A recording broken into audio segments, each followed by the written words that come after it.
Biostat 6611. Skills for the rest of your life. Sample size and power. It's the bread and butter, baby. What's your jam? Greetings, Bio 6611. We're going to discuss the bread and butter of research today, power and sample size calculations. We're first going to review some important definitions and concepts that were introduced when we were looking at the approach of Neyman and Pearson.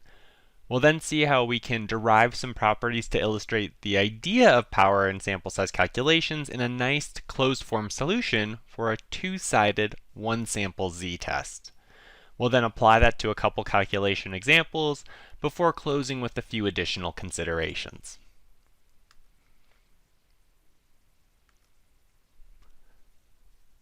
So when we're doing power or thinking about sample size calculations, we're really looking at three different ideas in practice. One is detectable difference, one is power, and one is sample size.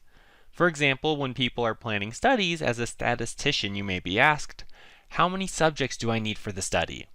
Or perhaps, if I have 30 subjects, do I have enough power to see a significant result? These questions are not as readily answered as they might seem at first. The answers we'll see depend on several factors that we're going to examine in greater detail. Finding rejection regions and p-values, for example, requires calculating probabilities assuming the null hypothesis is true. For example, maybe mu is equal to some value mu naught. To find power, though, we have to consider the flip side, that the null hypothesis is not true, and specifically there is a given alternative that is. As a generic example, a collaborating investigator may say, I want to do a study where I compare my new method to the standard method. How many subjects do I need? I think I can get 50. Is that enough?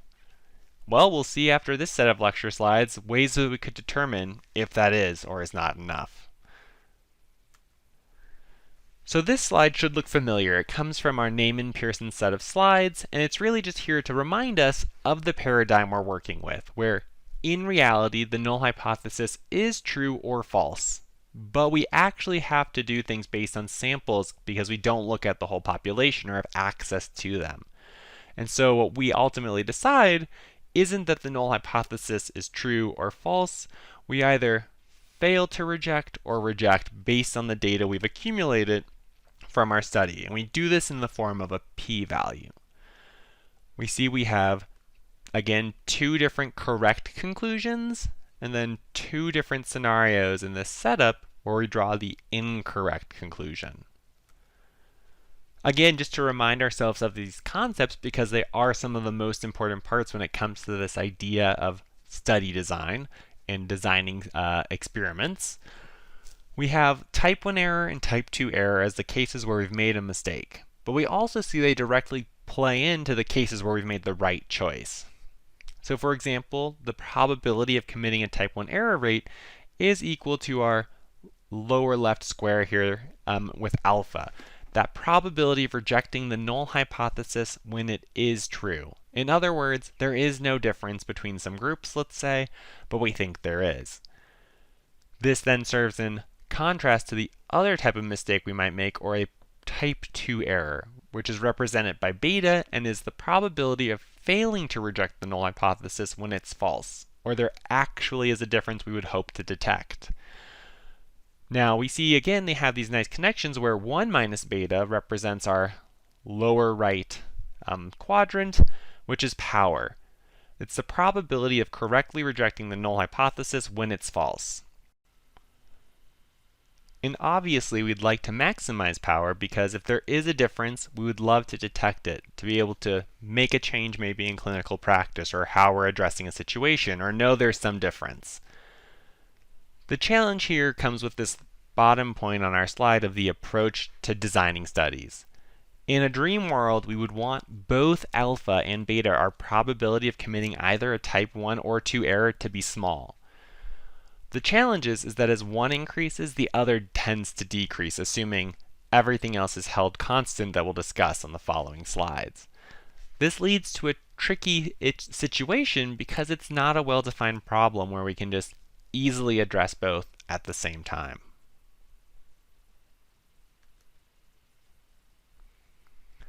So let's actually look at what we're doing by taking down and apart the power calculation and deriving it for a two-sided one-sample z-test. To motivate our context for the derivations and calculations we'll do for the rest of this lecture, we're going to assume that the population standard deviation sigma is known.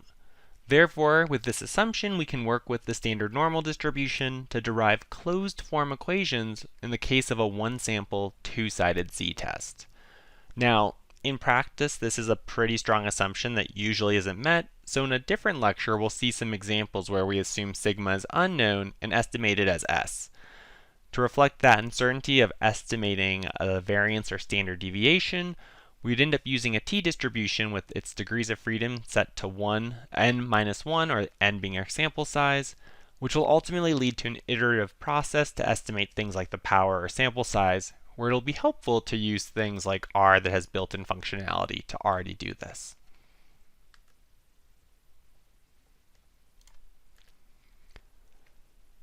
So, when we're looking at doing power calculations in general, there are 5 important quantities that we should keep in mind and evaluate. We've listed them here on the slides, the first being the level of significance of a test, or alpha. 2 being the power of a test, or 1 minus beta. 3 being the sample size, n. 4 being an effect size, or in the case of looking at like a z-test, the detectable difference we might have between two means. And the 5th item being an estimate of the variability, which in this case we're assuming to be known. Now for these slides, we'll see that again we're assuming a known variance, and we usually in practice will set alpha at some fixed value, such as 0.05. Then if we have our 3 remaining quantities, we'll fix 2 of them and solve for the last remaining one. I will note here that some statistical methods and approaches will have additional quantities to consider, such as correlation between time points or individuals and clusters, or other features of a given statistical test. But we won't discuss those in 611 since we're not getting to that material. So let's start off by deriving this idea of power for a two-sided one-sample z-test graphically. Then we'll see how we can derive it through probability statements and actually apply it to some examples. So again, remember from the Neyman and Pearson motivation, we have this idea that we want to test some null versus some alternative hypothesis. So for example, the null might be that the true population mean is equal to mu naught, versus an alternative that we specify at a specific point in this example equal to mu 1. What we've graphed here on the screen is actually just that null distribution. For example, we're looking at the distribution of the mean, which is going to be normally distributed, centered at mu naught, with sigma squared over n for its variance. What we can note are a few things. Along our x-axis, again, it is centered at mu naught. And then with the Neyman and Pearson approach, we would calculate a rejection region, or a failure to reject region. And when we did that previously, we noted we have these lower and upper critical values to use. Now, those correspond then to the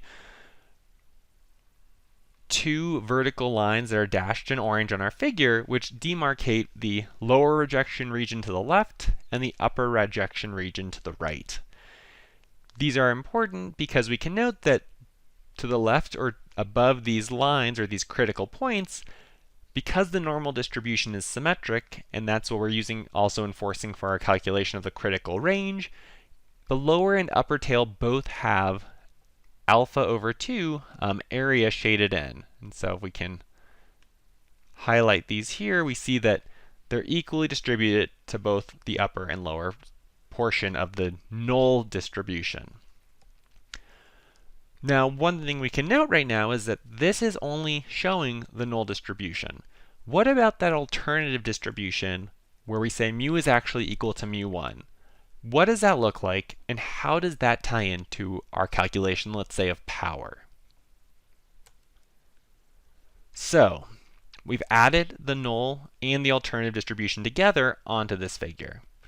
We see what's changed is that we now have the case where if we do observe the alternative case, x bar would be distributed as a normal distribution still, but it'll now be centered at our purple mu1 on the x-axis instead of mu0.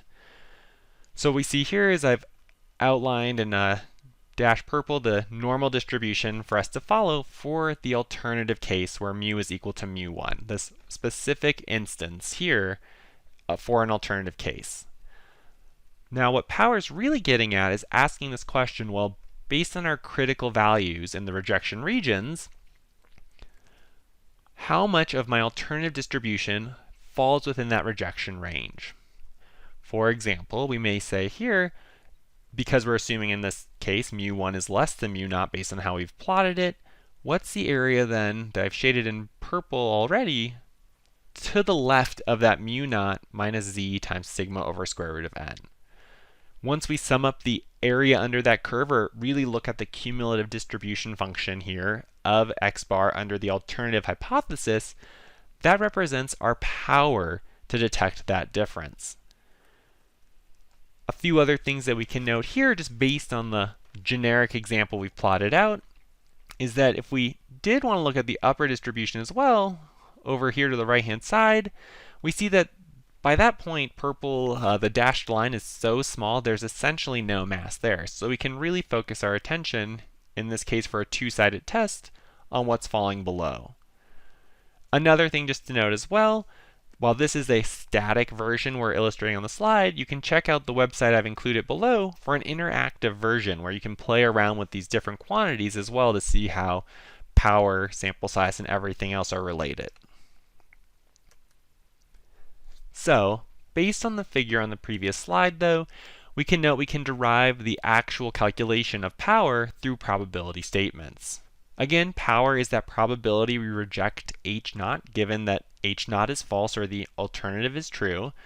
And so we can see here that we can write this out for a two-sided test where it could be lower than or greater than what we saw in the previous slide.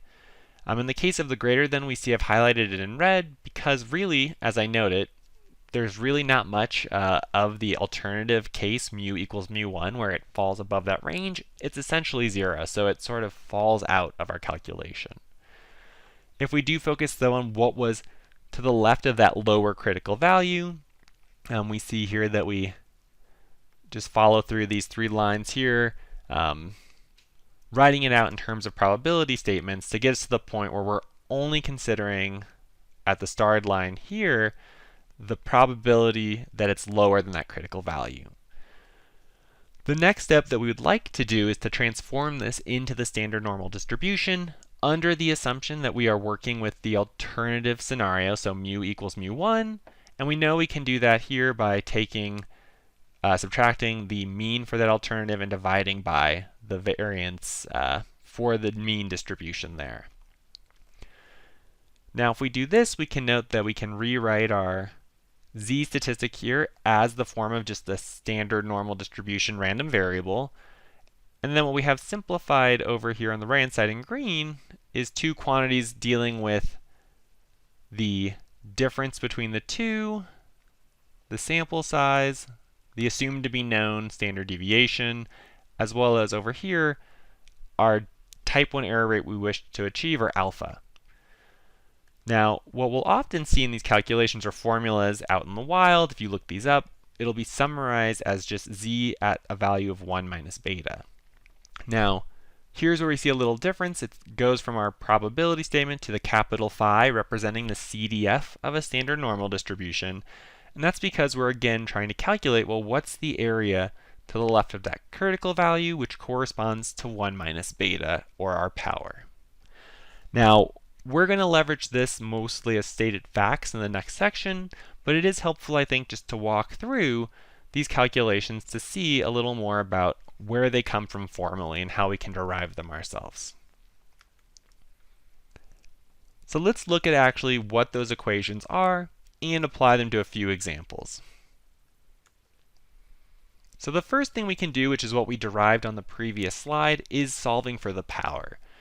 So if we were to fix or know the number of subjects, a given level of alpha, the known standard deviation, and the difference in means we wish to detect, then all we have missing is that value of beta, or 1 minus beta for power.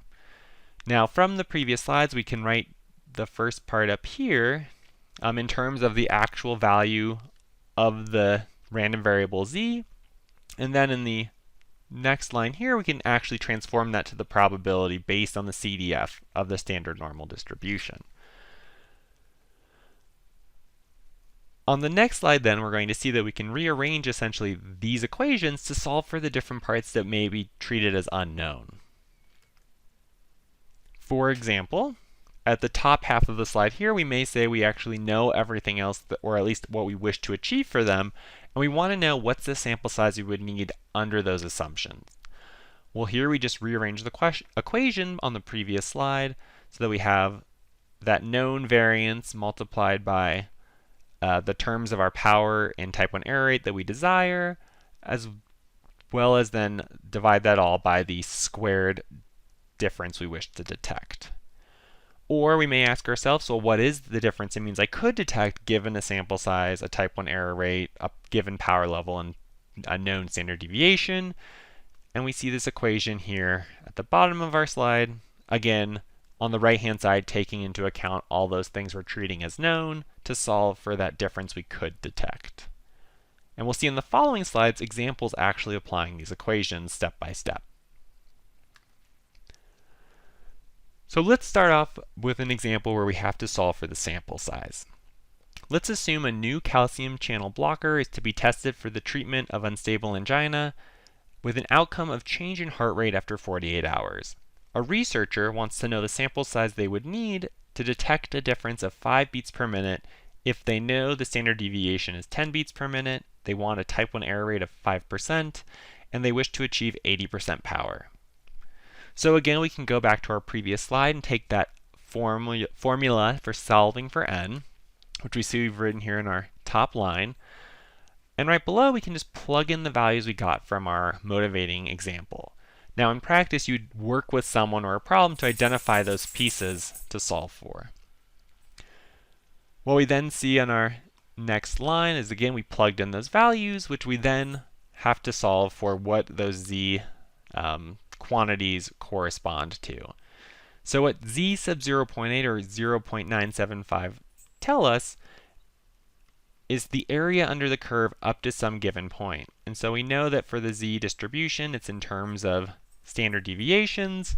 And so we see here that 0.8 will correspond to 0.84, which means if we were to draw a line at 0.84 in our little sketched out standard normal distribution, 80% of the area under the curve would be to the left of a z value of 0.84. Likewise, we can do the same for 97.5 and find that it's 1.96. And more quickly, instead of having to sketch things out, we can use the Q norm function in R, for example, and just plug in 0.8, which will return 0.84, or any other value we need to calculate. Once we have those quantities, though, we can see that we just essentially plug and chug, and we end up with an estimate that the investigator will need 31.36 participants. Now, what that really means is the investigator will need 32 participants, because we always will round up when it comes to power calculations if we want to maintain at least the desired power. That's because even if it's 31.01, if we round it down, we would technically be slightly underpowered, because obviously rounding down will mean instead of 80% power, for example, we're maybe achieving 79% power. And it may sound like it's splitting hairs, but again, we want to do good research where we have a chance at actually detecting a difference if it exists. Now let's look at the same scenario, but ask ourselves the question in a different way. Let's say the investigator says they can't enroll 32 participants, but they think they can enroll 20. Assuming that they still want to detect a difference of 5 beats per minute with the same standard deviation and alpha, what would be their achievable power for this scenario? We see here that we can again take that equation we noted on the previous slide and can get from our derivation we did earlier, and we can plug and chug those values we have. And so we see we first plug in all those values from our example, substitute what the value of z corresponds to for that given area under the curve, and then we see we get a z statistic of 0.276. And so again, we can note in this case here, if we just sketch out our z standard normal distribution, it's centered at 0.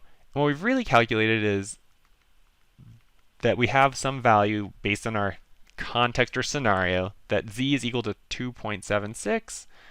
And so we still need to ask ourselves the question is, well, what's the area to the left under the curve of that point?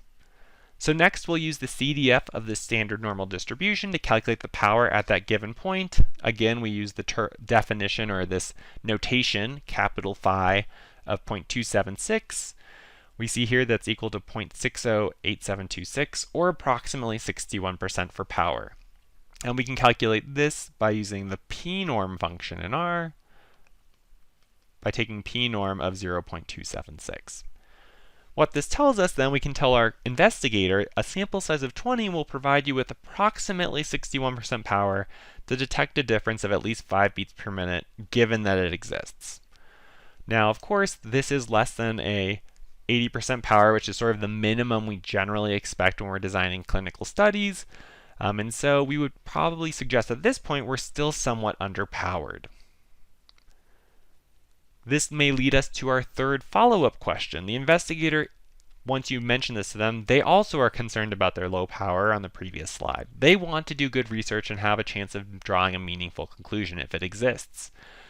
They then ask, well, what is the detectable difference I could get with that sample size of 20 and all the same assumptions before if I want to maintain or achieve 80% power? In this case, we can rearrange our equation, take what we had previously, and plug in those values. We see we end up at the very bottom then, after doing some plugging and chugging, of 6.26. So with a sample size of 20, there's 80% power to detect a difference of at least 6.26 beats per minute, given that it exists. In this case, we can't say anything from our power calculation if that's meaningful or if it's too large of an effect that you may expect to see with the new medication, but we can at least give information about what is feasible given the constraints we're dealing with. So we'll close with just a few additional considerations to note. One is that everything we discussed so far was in the case of two-sided tests, or again, if we think about sketching out our distribution, where we have both a lower and an upper case we're looking at. In the case of a one-sided test, we're really saying we only care about one direction. And in this case, the formulas will look very similar, but instead of alpha over 2, or in other words, putting half of the alpha on each side of the tails, we'll put it all in the one tail of interest. So we see here very similar formulas for if mu1 is greater than mu naught or less than mu naught. The difference, just to note, is the really order of mu1 minus mu naught, and just also highlighting that instead of alpha over 2, we just have 1 minus alpha. So in conclusion, what can a power calculation do and not do? First off, some misconceptions. A power calculation is not a guarantee of a successful outcome for future research. What these power or sample size calculations help us do is determine if a certain research study is feasible based on the assumed scenario. So the idea of garbage in, garbage out does apply here, where if we feed in some completely unrealistic scenario that's not a good educated guess, we're going to get a result that is essentially meaningless. And in fact, even if we knew the underlying population distribution and could make these assumptions about known standard deviations and things like that, ultimately when we do research, we are still taking a sample, and therefore we know there will be some variability around those estimates based on the fact we can derive the sampling distribution of those estimators. In practice, power calculations are generally required for most funded research studies and grant applications, and really should be carried out as well for most unfunded studies also. In practice, though, we don't just take one scenario oftentimes. We'll do a range of realistic scenarios to give a holistic approach to what may or may not be encountered and an idea if the research is feasible. That concludes this approach to deriving the power and hopefully gives us a good underlying understanding of what power looks like in the case of the normal distribution with a known standard deviation. In the next set of slides, we'll look at using R to do these calculations for us in more complex settings where a closed form solution doesn't exist.